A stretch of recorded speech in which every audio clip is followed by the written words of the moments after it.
Hello, and welcome to Anime Audio Commentary. Today I'll be commenting on Episode 9 of Outlaw Star. If you'd like to watch along, then start watching now.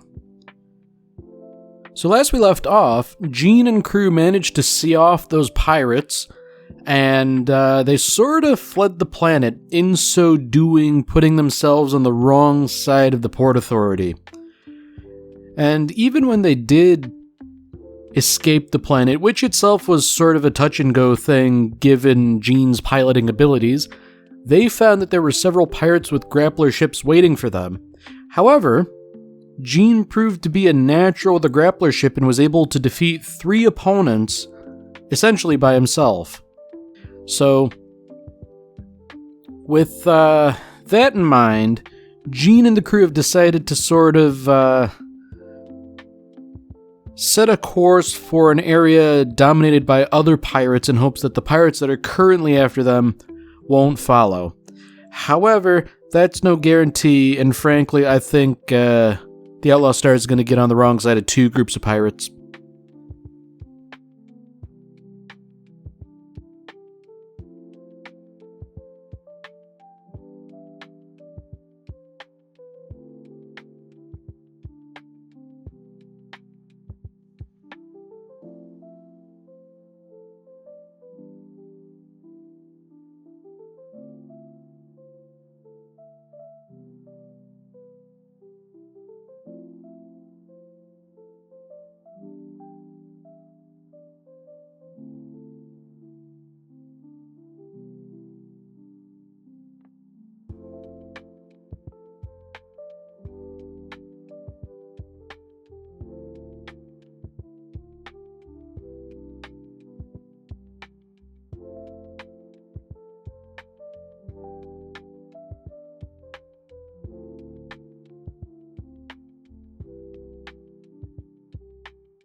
So, also in the past episode, 2 very important things happen.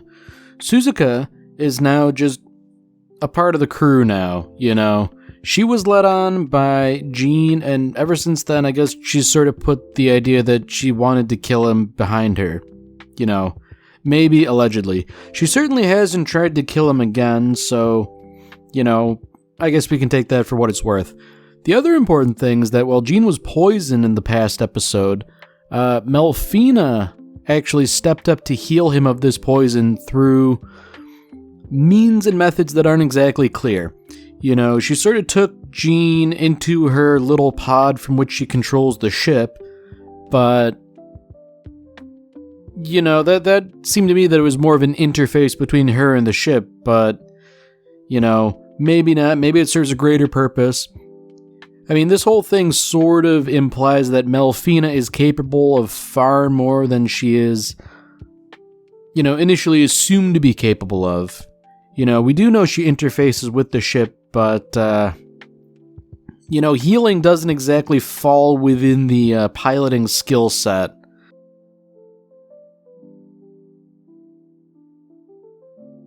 So, with the semi-sarcastic title, I get the feeling that this episode's going to be more about the misadventures of space travel.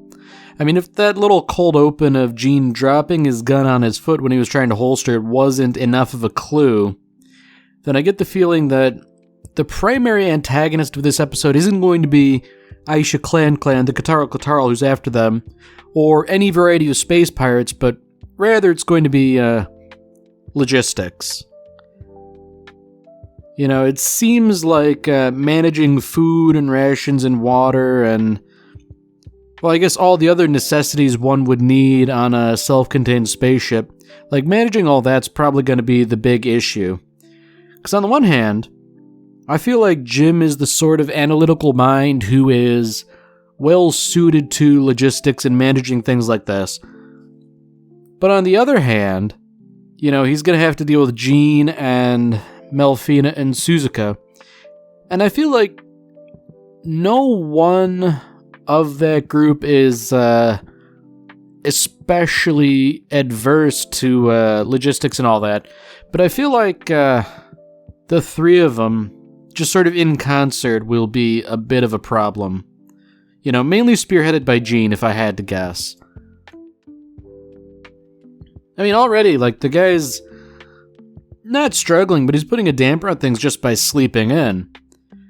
And I feel like when one is the captain of a ship, you kind of have to, set a good example for the crew.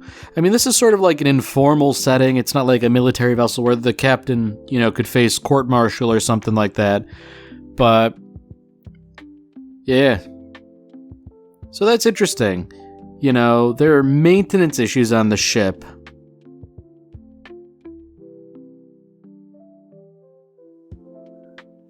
Alright.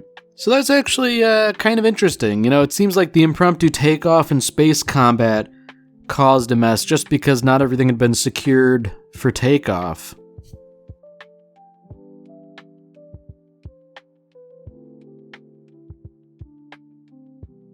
So it seems like a lot of the cooking duty has been relegated to Melfina, which, seems to be working well enough for her, I guess.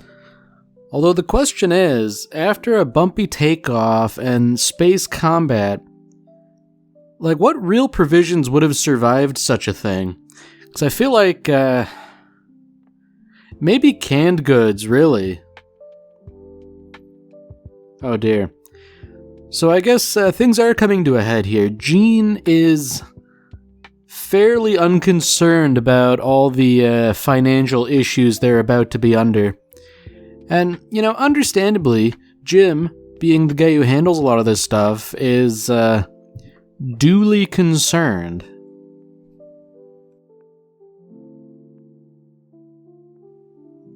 Alright. Yeah, so it seems like things are actually kind of grim. Because Jean's decided we're going to, this planet here, but they don't even have the money for port fees. And, Jean's saying, we just need to, pull off a job between now and then, but, what are you gonna find in the void of space, Because, normally, to find a job, you have to be near, a population center, most of which are on planets, So, Melfina seems to be inadequate as the voice of reason by virtue of not being forceful enough. I hope, Suzuka is able to sort of restore order here. At the very least, she sort of symbolically turned off the stove, saying, hey, you shouldn't let things boil over like that. Hint, hint, everyone. But, it seems to have worked for the time being, I guess. Things haven't devolved into a screaming match again. And I guess Suzuka has the good grace to insinuate that everyone is behaving childish. Jim is a child, and he's behaving childish, but Jean is behaving childish as well.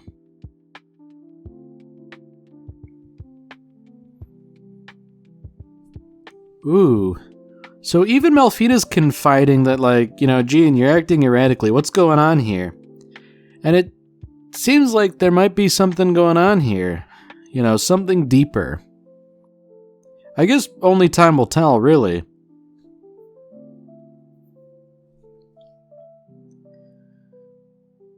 Now, interestingly, Suzuka seems to have united the warring factions, as it were, because now Jean and Jim are sort of the understanding that she's kind of a pain in the fundament, and that they don't really want her around, but they're kind of stuck with her for the time being.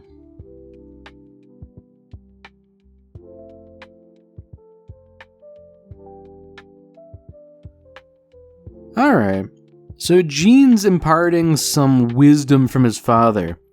And, he might be right in a sense that if you dream big, you win big. If you think small, you stay small. I mean, I feel like that's not strictly true, probably not something you should bank your entire life on. But with that philosophy paired with Jim's pragmatism, however, that could certainly work for people. Because, yeah, you could always get lucky and win it big and be set for life, but, personally, I would not gamble my financial well-being on it,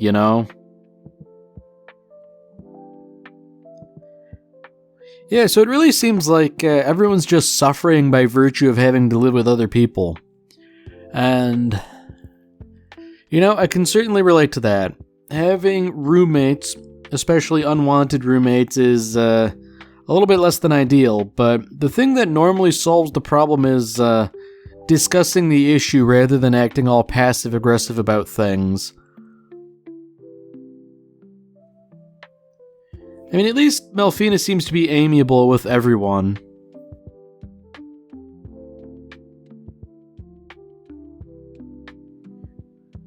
Ooh. So it seems like this is just a real issue where space isn't being properly allocated. Because, yeah, they do need to hang up laundry somewhere, but the maintenance rail by which the shipboard computer scoots around, that's kind of a non-starter. And I feel like, maybe you could just ask Jim, can I use some space in the cargo hold for this? I feel like a simple, polite request like that, you can't really object to it, especially when it's something like drying laundry, which, needs to get done if you don't want to be either stinky or naked.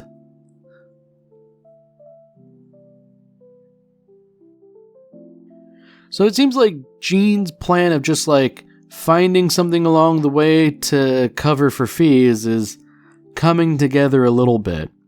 He knows of a station nearby, but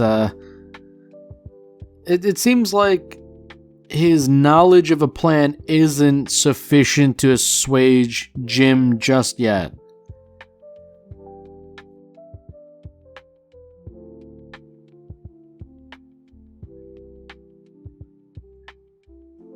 Okay, so that's something. Jim has decided to paint Gilliam pink. And I guess, Gilliam is kind of not happy about this, but I'm wondering as to what the rationale is.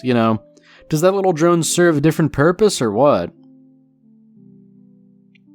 I mean, at the very least, this jest at the expense of Gilliam is, kind of easing the tension.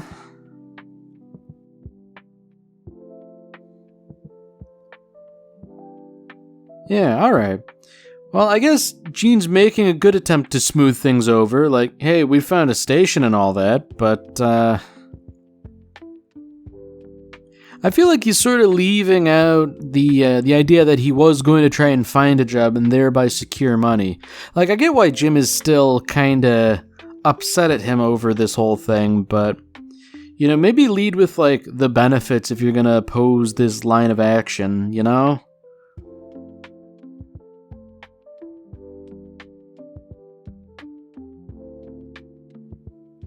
So there's the station, the Towards Stars Inn. And that's kind of interesting in concept that a space station would sort of style itself as being an inn or a tavern or a hotel. I suppose in a sense that's what a lot of stations might be, especially if they cater more towards travelers. Because on the one hand, I feel like the station's gotta have some permanent residents, but I mean, unless it's a research station or something, I can't imagine why you would build just a free-floating station when you could just settle a nice planet instead.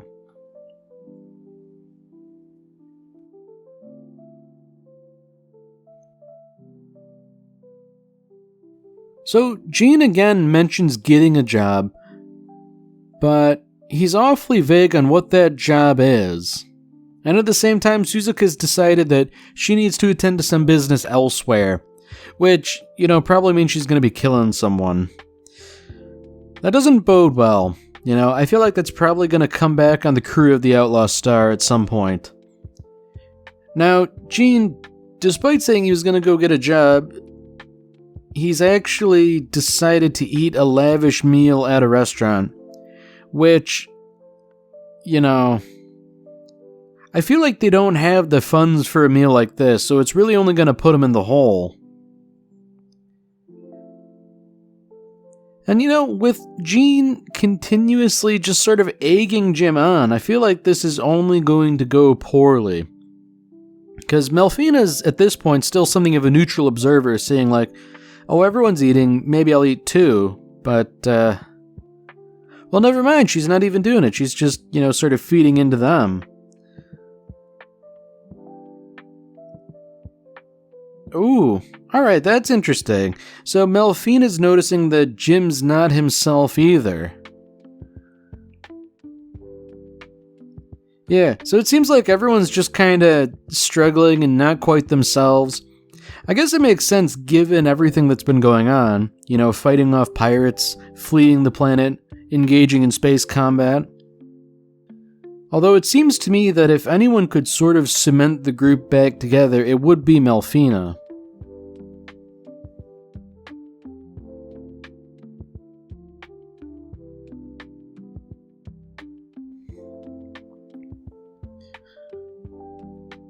Ah, alright. So Gene finally spills the beans, but the beans are a legend he heard from Fred about a wanted man in this space station.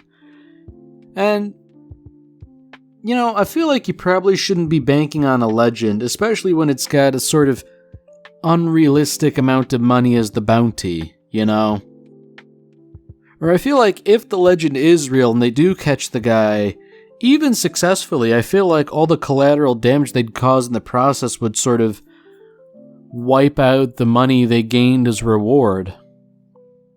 I mean, I was sort of assuming that things would trend towards, like, Gene and Jim following Melfina, and just by virtue of her being innocent and kind, she would kind of cement the group back together. But, I don't know, maybe there's still time for that. She seems to be the only one who's, like, really just kind of herself. And, that's something of a nebulous concept because she's not entirely sure of who she is anyways. Oh dear. So Gene's just dropping the guy's name, presumably, and, immediately this bar of tough customers are just kind of looking at him like, oh boy, you shouldn't have said that. So this Zanba guy, he seems to have a fearsome reputation.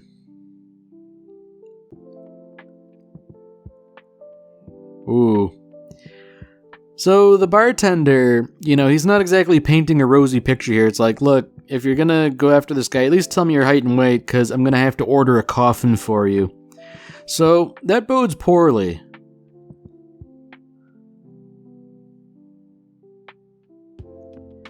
Alright, well that's interesting. This Zanba guy looks like a priest. Dressed in black, reading a book, wearing a crucifix. He doesn't seem like a killer, I guess, but, I don't know. He certainly seems very fastidious in contrast to Gene. I mean, I guess for someone with such a fearsome reputation who seemingly kills everyone who pursues him, I feel like, there's something else going on here, Something's not quite above board. And I guess seeming is how we're now sort of overlooking what seems to be like a ruined chapel. Then, I don't know. This kind of lends the idea that he's, religiously affiliated. So Gene just sort of went to this third location kind of willy-nilly. And, maybe he shouldn't have done that. Because I feel like, well, there may not be like booby traps or things like that here. You also can't guarantee that it won't be the case. So, yeah, I don't know.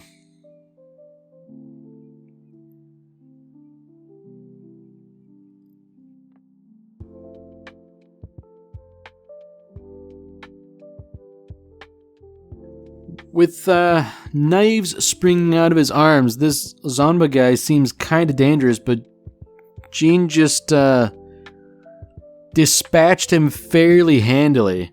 Although the guy's clearly a cyborg and, far more dangerous for it. But, okay, well, here we go. I was going to say, I feel like Jean is, not taking a reasonable approach here. He brought a knife to a knife fight when he has guns. And, sure, he did shoot the guy dead anyways, but maybe it would have been a little bit more prudent to start with that.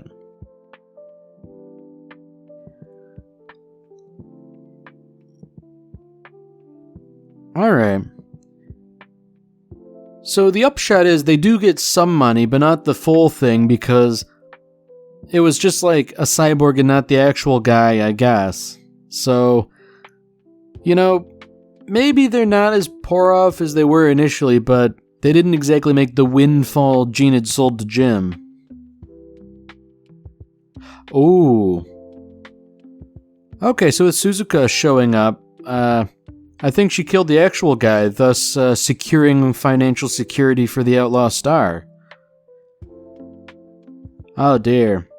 Yeah, here we go. Like, they're explaining the guy they were after to Suzuka, and she's gonna say, oh, that guy? Yeah, no, I killed him.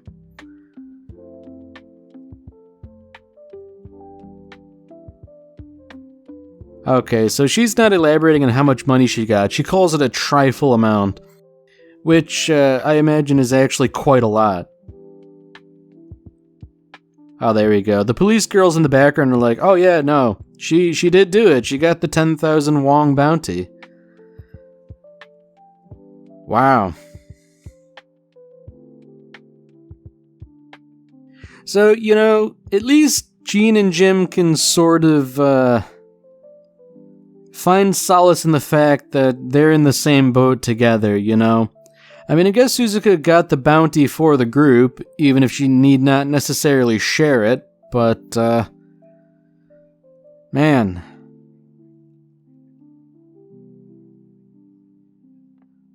So it seems like there might be another little, potential windfall to fall into Jean's lap, a space race, which, may include a nice little prize.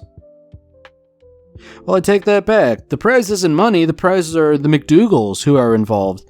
So, I guess whether or not there's any prize money, Jean's gonna get involved, I guess. And probably not for the betterment of the Outlaw Star, I get the feeling things are gonna get personal and probably quite messy, because while this is ostensibly a race, I don't think it's gonna stay in the realm of racing. I think it's probably going to break out into, like, ship-to-ship combat.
Alright, well that's it for this episode.